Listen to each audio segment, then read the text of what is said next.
Vikram, I request you, I'll swing back to you for one more question, just after getting a quick word from Rakesh Sinha ji also, who's with us. Rakesh ji, you are a professor, you're an author, you're very clearly followers of the RSS or a worker with the RSS, and you're now a Rajya Sabha MP of the BJP.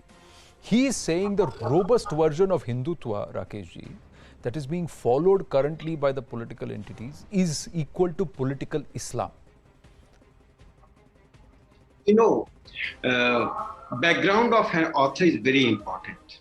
As my background, Anand, your background, these are all important to understand the social philosophy of any individual or any organization. And I am just, before coming to your question, I am just adding one more thing. This book is an extension of his earlier book, At Home, India.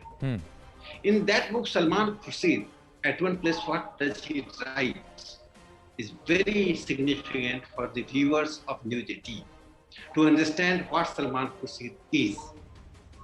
In that book, he describes 1984 unfortunate riots, which I call mini genocide.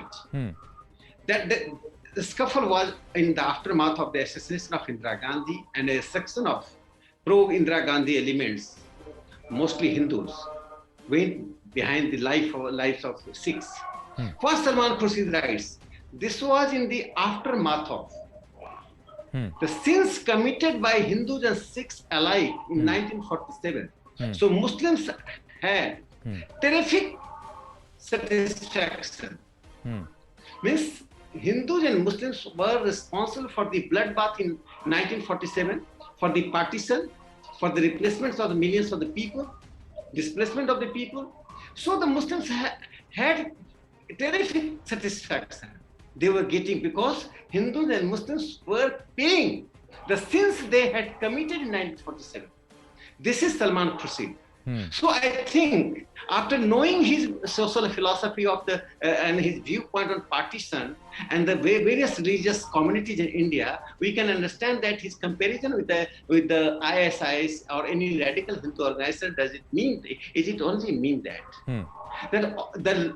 Now I came to the conclusion, from Iqbal to Salman Khurshid, the very point of view that the liberal Islam or liberal Muslim is a delusionary. Ultimately and eventually, they come to the core point, degrading Hindus.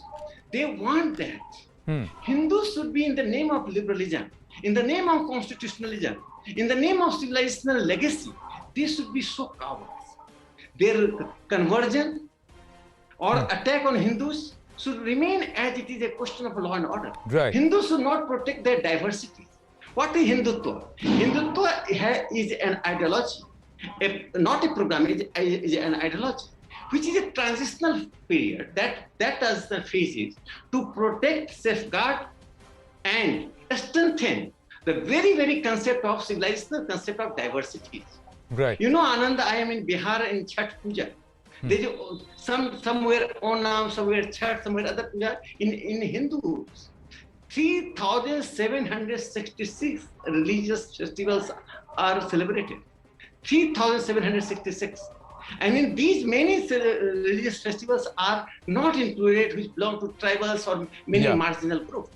So I consider that this diversity, which needs to be protected. Once, I am just quoting 1931 census, when the Parsis were only a very handful Parsis, 120,000 Parsis in this country. Only 40,000 were Jews. Nobody converted them. Still we are not converting, we are reclaiming their cultural roots.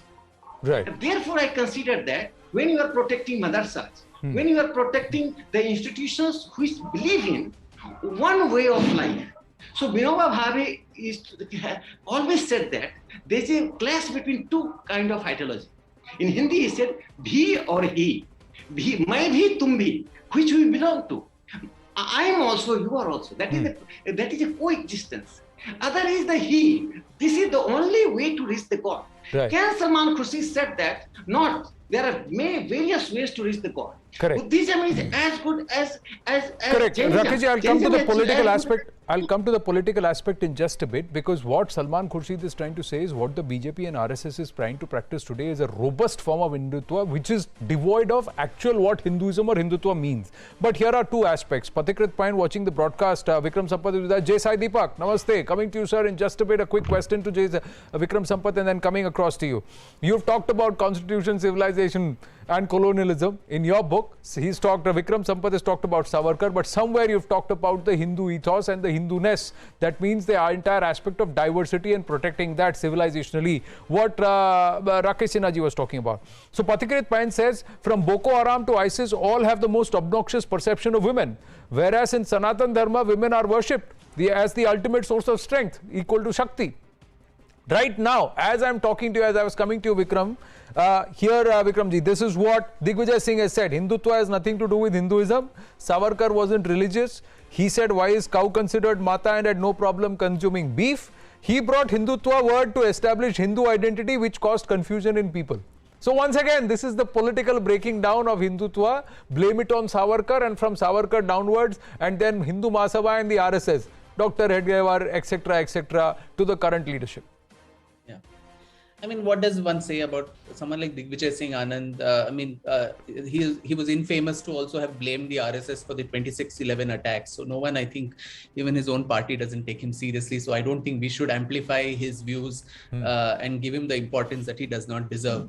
But I get your larger point that, this whole bogey of, Savarkar and therefore Hindutva and therefore link it somehow to the current dispensation. I think it's a very boring ploy now, because time and time again, many of us have demonstrated how quite contrary to what is constantly being told, the Hindutva that was espoused by Savarkar and later on by the Sangh and other organizations was not something that was, theocratic in the sense that it is made out to be. The Constitution of Free Hindustan State that the Hindu Mahasabha came up in 1945 spoke of equal rights for all citizens, irrespective of religion. There was no minority or majority that was to be. Everyone had the same rights in the eyes of the law. So what else is a truly egalitarian and a secular state, which was conceptualized? Right. And on this cow and so on and so forth, I mean, that just shows that there are multiple opinions which are respected. So Savarkar, who is the father of Hindutva, he never said, let's all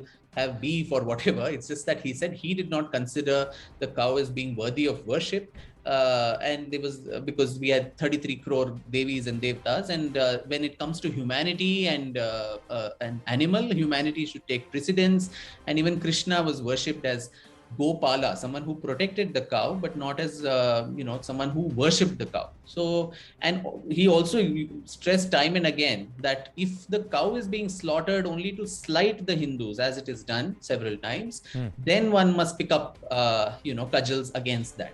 So that particular part is conveniently, omitted. Yeah. And where is, when I in my earlier intervention, I just mentioned about Bankim Chandra and Bharat Mata. So the entire conception of the Hindu nationalism, as it is mentioned, prefaces the country as a woman, as a mother. So how is this philosophy antithetical to women in any way? So all these bogies, it's strawmen, which, as I said, it's just so boring hearing it time and again when it has been rebutted numerous times through facts. But the fact is that the rebuttal, when articulated by people like you, Sai Deepak, Rakesh Sinha, is a little more robust.